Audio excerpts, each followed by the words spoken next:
We've organized ourselves, and Joseph said, well, more or less, you have your agency. I can't force you to come to Far West. Unfortunately, the timing of the events that took place brought about what we know as the terrible Hans Mill Massacre.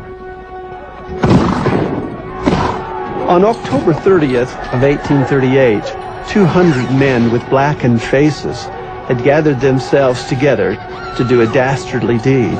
The tragedy at Hans Mill, in a sense, is really unequaled in the history of the church. 17 men and young boys were killed that day.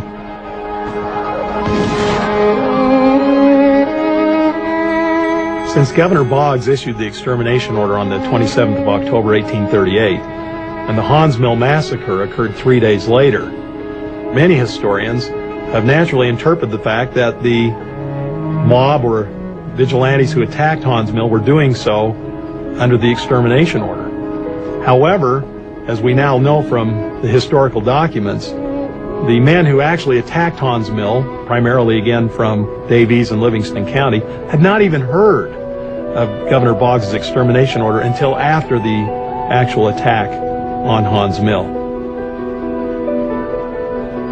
After the Hans Mill Massacre, communities like Gallatin and DeWitt also fell to the mobs. On October 31st, 1838, the Saints in Far West were surrounded by the Missouri militia, which outnumbered them 5-1. Near 8 o'clock in the morning, a flag of truce announced a possible negotiation effort. George Hinkle went out from Far West to meet the flag. Hinkle, a leader of the Latter-day Saint militia, was respected by church leaders. However, on that October day, when he met with generals of the state militia, Hinkle betrayed the confidence which Joseph Smith and the brethren had placed in him.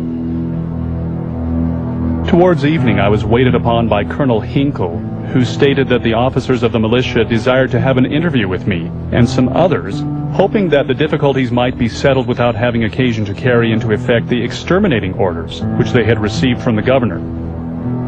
I immediately complied with the request, and in company with Elders Sidney Rigdon and Parley P. Pratt, Colonel White and George W. Robinson, went into the camp of the militia. But judge of my surprise, when instead of being treated with that respect which is due from one citizen to another, we were taken as prisoners of war and treated with the utmost contempt. Outside of Far West, on October 31st, there was a military tribunal held against the prophet Joseph and other Latter-day Saint leaders. Neither the prophet nor these leaders were allowed to attend. The man responsible for the court and acting as literally judge jury is the general named Samuel Lucas. Arriving on the scene at the time that this court-martial is about to begin is a man named Alexander Donovan. Seeing that there was none willing to defend Joseph Smith, he then defended Joseph and the prisoners. He said of Joseph that he was not in any kind of military group and that what they were doing, holding a court-martial, was completely illegal. The result will be, despite the fact he does a magnificent defense, Samuel Lucas will now announce that the court-martial is over and that Joseph Smith and fellow prisoners are to be shot at the main square in Far West the next morning, November 1st, then, of 1838.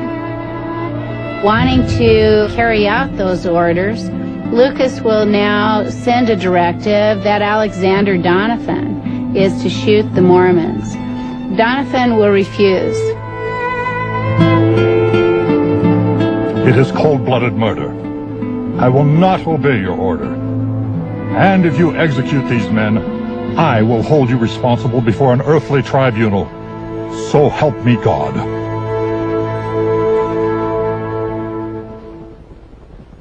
Fearing Donovan's retribution, General Samuel Lucas from Jackson County concluded that he would not kill the prisoners on that November 1st day, But what he would do instead was he would take the prisoners to Independence, his hometown, and there he would show them off and ultimately politically be very influential. Of all the generals that had gathered, he was the one that had captured Joseph. So what they did in that morning, they took the prisoners back to Far West, where the prisoners were allowed to go into their homes and to get food and clothing for the journey that lay ahead. When the prisoner's wagon was stopped by Joseph's house, he was allowed to go inside. 6 guards will accompany him. Emma is crying, children are crying. They're sure that Joseph's been killed. Joseph tries to comfort them. Literally, a guard pushes away one of his sons. He is put back in the wagon. A tarp is nailed down on the wagon. Latter-day Saints have crowded around the wagon, and suddenly we turn to Lucy Mack Smith. Lucy Mack Smith very much wants to see her son, know that he lives. A man makes the path for Mother Smith. When she gets to the wagon, she screams to Joseph, speak to me, or I cannot live."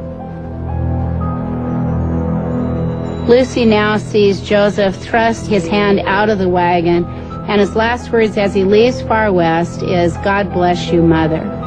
The prisoners are then taken from one small town to another until they reached Independence. Along that route, Hiram Smith describes it's almost like they're a circus.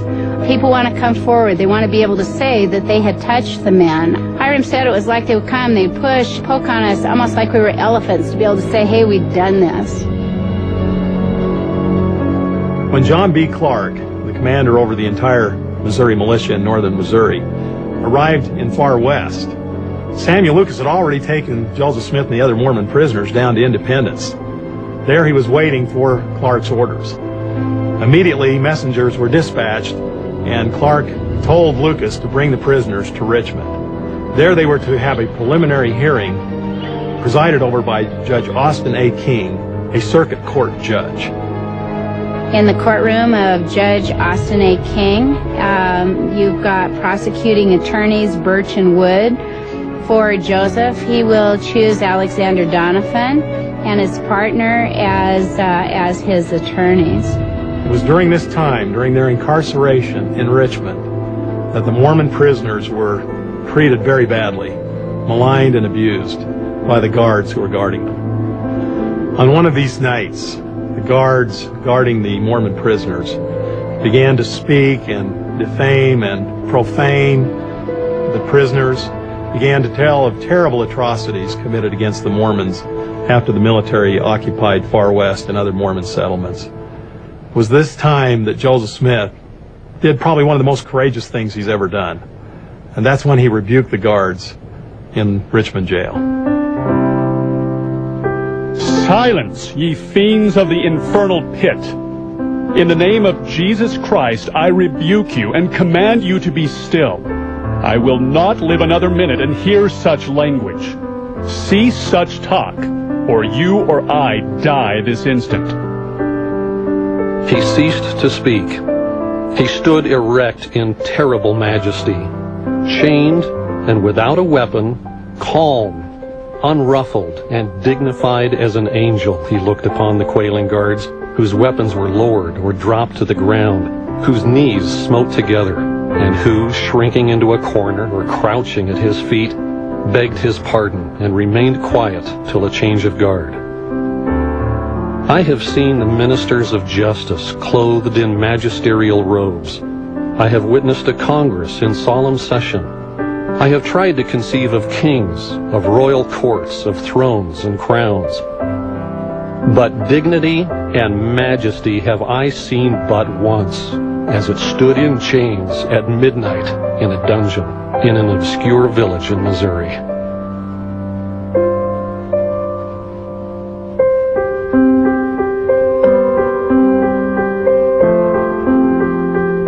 When the trial continued, such issues as Joseph saying that the book of Daniel, this little stone cut out without hands, will roll forward and fill the whole earth, that it was the church. When the judge heard that, he called it treason. Donovan became very upset and said, "Judge, you might as well call the Bible treasonous," at which the judge hits the gavel and